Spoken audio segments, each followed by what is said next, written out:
Mirror,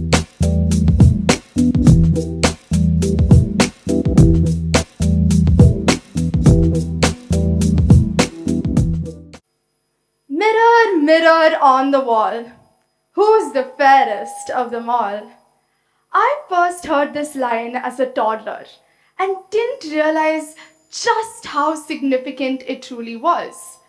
Yes, it talks about the inherent vanity that the evil queen in Snow White possesses, but it also shows us her quest for validation. In this case, from her mirror. She had this desire to be seen and to be told that she was enough. But what if our mirrors, famously used as tools for reflection, miss practically everything about who we are? It shows us one version of ourselves, just one.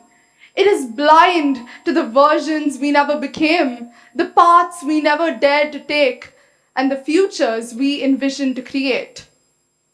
If I sit and ponder, I would wonder, is this the fairest version of me, or just the most prominent? Do you ever wonder about the version of yourself that chooses differently? A version of yourself completely contrasting to who you are today. A very good morning to everyone present here.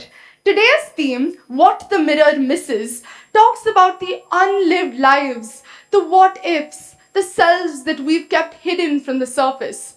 Today, I want to tell you why the truest reflection of ourselves isn't the one we see in front of us. It's the plethora of people and experiences that we leave behind us, beside us, and sometimes still within us. Confused? Stay with me here. Firstly, I have to be a little self-centered and tell you why I picked this angle to look at the theme. My own life is littered with so many if-onlys already that I shudder to imagine the reality that awaits me as I get older. I come from a position of privilege, which I'm eternally grateful for, and which has opened up endless possibilities. I've delved into theatre, ballet, baking, art, football, debate, public speaking, and even had my own YouTube channel. Now, all of this tells you that I've tried a lot, but that means I've left a lot behind. Not all of these passions are still practiced, nor are they recalled often. Sometimes the reason behind dropping these hobbies was because I didn't feel as if I could excel in them. And to someone who's a self-proclaimed perfectionist, that was reason enough. But sometimes it was because I was balancing too much on my shoulders.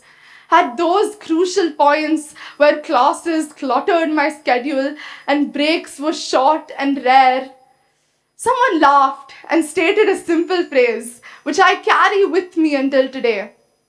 A jack of all trades is a master of none.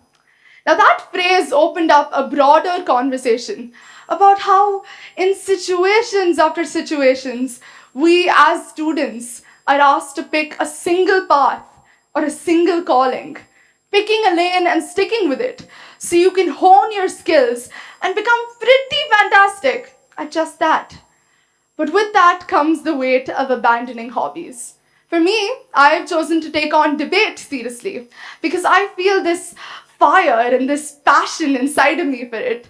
But that doesn't mean that ballet never lit that fire, or baking. In fact, funnily enough, all of these hobbies once did. And those fires burned so bright that I was afraid they were going to burn out. Therefore, I said goodbye and held funerals for each version of me that conflicted with the identity I held at that moment. When I was writing this, I realized that now, as I look in the mirror, I simply see the version of me that debates.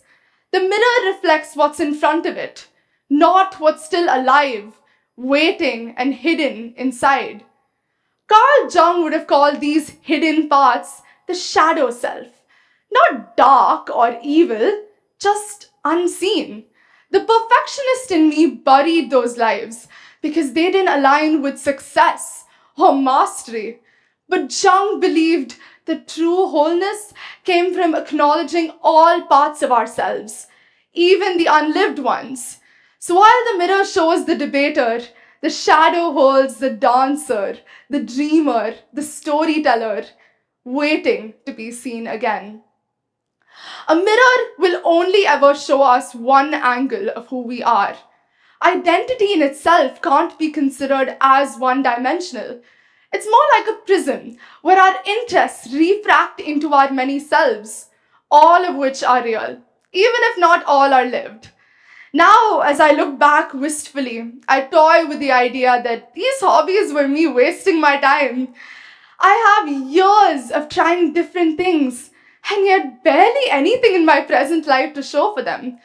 So when I was sitting, regretting those choices, I realized that there's something more to the phrase that someone whispered to me. Actually, it's almost always proclaimed incomplete.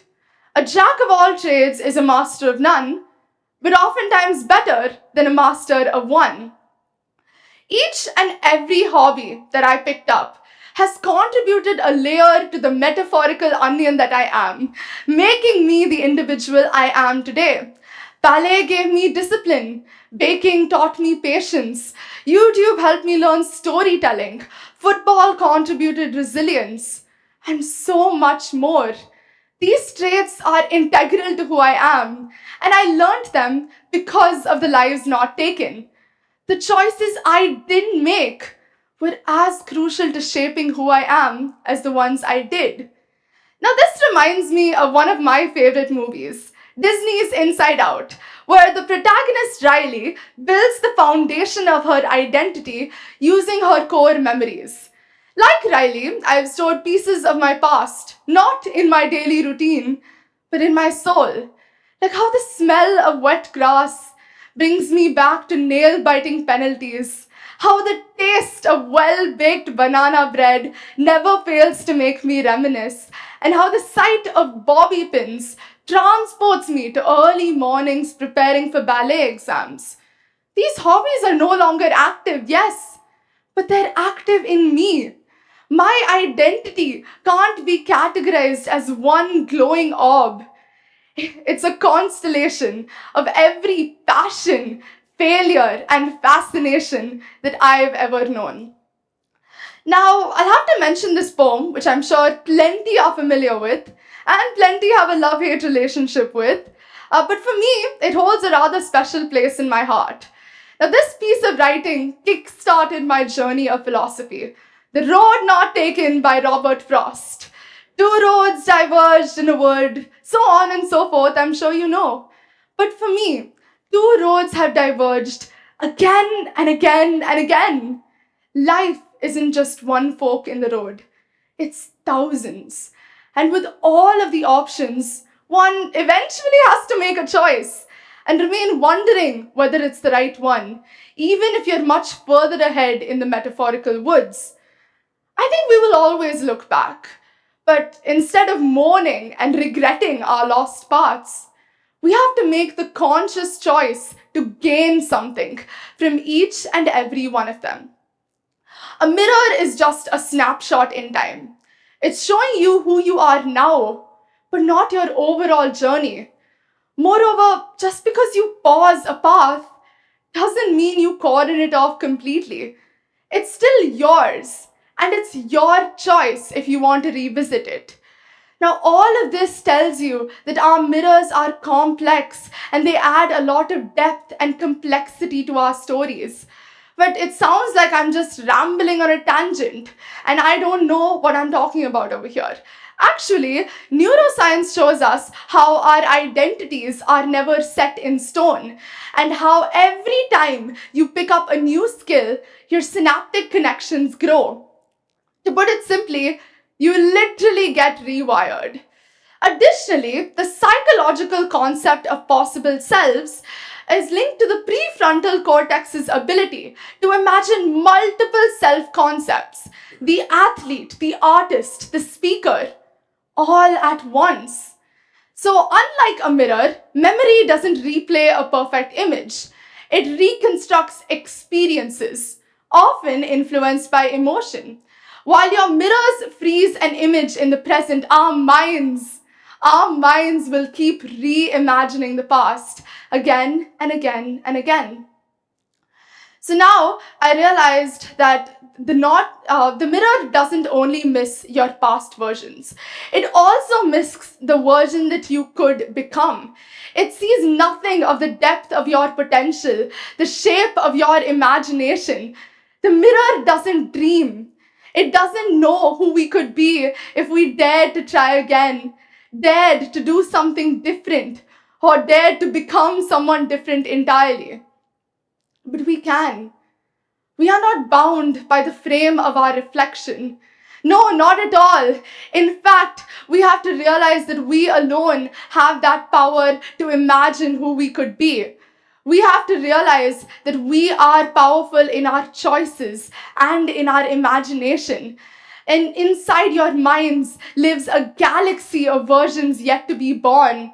And you can use that as not just fantasy, but a telescope into the possible, a way to chart the constellations of what could be. Our possible selves fuel motivation, resilience, and hope. So while the mirror shows us now, imagination lets us rehearse the future and remember the past. It lets us ask, what if this is not all I am? What if I haven't even met all of the versions of myself yet? Now, interestingly enough, when it talks about imagination, it gives us an ability. It gives us the ability to see what the mirror misses. Yes, I know this is cliche, but with great power comes great responsibility. Responsibility to think about our past and reconnect with hobbies we'd long forgotten. Responsibility to look into our future and understand the prospects that come with it. And responsibility to see yourself as more than your incomplete reflection. So while the mirror shows the frame, know that you alone can see the full picture in your mind's eye. Only you can see the multitudes that you contain. And that is your power. Let me break this down into some practical advice I think we should all incorporate, me included. Instead of defining your worth through achievements and glory, learn that success can take many different shapes and forms. Your exploration, your detours, and even the times you quit are all experiences that will go on to build the person who's going to win. The mirror provides clarity, but our stories have to be more depth and complex. We need to understand that there are so many different choices, and by losing a path, that doesn't mean you lose it forever. We need to understand that our imagination will show us our failures, our forks, and our doubts. And without those, the bridge to success would have never been built. I realized that mirrors are going to provide nothing but clear stillness. But our imagination will let us see more, will let us realize more of who we are, and will let us truly understand what we could do. I also realized that asking the mirror who's the fairest was perhaps not the best question. The actual question we should all be asking is who feels the most fulfilling, the most alive, the most sincere to who you are. Two roads diverged in a wood, and I took the one less traveled by. But what if I didn't take just one road? What if parts of me live on in the paths I never walked? And what if parts of me live ahead, waiting for me to discover them?